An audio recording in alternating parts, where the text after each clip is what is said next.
and I'm here to challenge you to make the biggest splash you can in a puddle.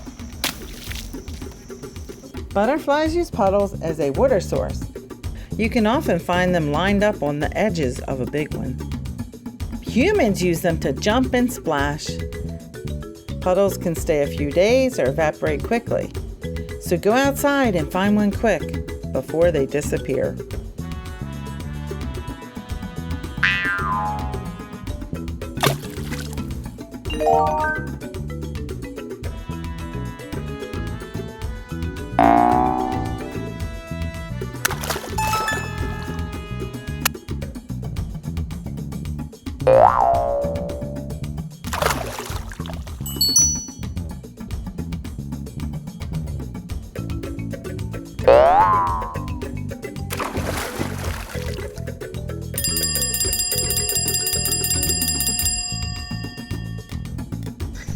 How big a splash can you make?